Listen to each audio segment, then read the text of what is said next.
هذا الكسيب بدل ما إنه تليه هو رسالة وابا سفي عنه شرف له أيوب الشقيني تليه عصب عند الدار سينية تاني دقمة السلاح اللي هو دقمة بلارن هل كان حدود واحد كلا ليلة قبل كهو هل كان حدودك إثيوبيا إنه الحياة لليلة هل كان هرجيس لليلة هل كان السببونات بحد يدوار الآديار بلارن انت هذا حول قبضك في حد كصوت اللعبة ودقمة ugu badan ee qabata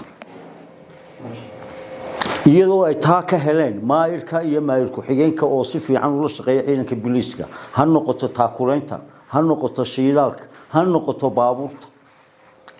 aad iyo aad baan ugu mahadnaqayaa maayirka iyo maayirku xigeenka oo taakula fiican siiya ciidanka salaxley iyo degmooyinka ay ku xukuntaba taliya cusub waxaan kula dardaarmayaa inuu si fiican ula shaqeeyo maayirka iyo maayirku xigeenka iyo degmadaba iskuna xidhnaadaan degmadani waa degmada aad u ballaaran kor haddii degmada xuduud ku taalana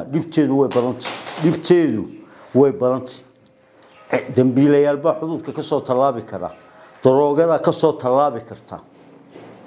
had iyo habeen ciidankaas salaxlay iyo maamulka degmadu isma taagaan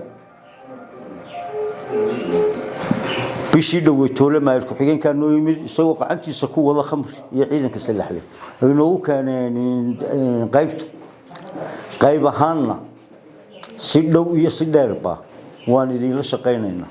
inta aad sheegtay raashin karinisayna qoraalkeeda hadduu qaybta gaadhay waan gudbinaynaa haddii la yiraahdo Britoole haddaad qortay makaan sii qaadi doonaa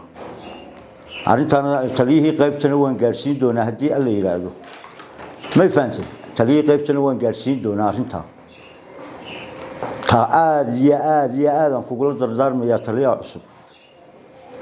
waxa weeyaan maamulka degmada iyo odayaasha degmada waa qacmaheena aynu ku shaqeyno dadweynaha inaad u dhagan nuglaajin tuulooyin kaste waxa ka soo warrama dadka degan deegaanka halkaas uu gaari maraya halkaas uu wax maraya markaba waxa lagaaga baahan yahay inaad ka jawaabto maayir wanaagsan iyo maayir ku xigeen u dhagan nugul biliskuna way kula joogan saacad kaste heegana oo ku baxaya taas waa taa taliyo horena amaan iyo sharaf iyo qiimo kaga tagay degmada waa taliyaha quraatay wali aan cabasho ka iman degmada ayna ka iman dadweynuhu qaybta ayna soo gaarin wax cabasho ah oo biliska laga cabanaya waa aad iyo aad baan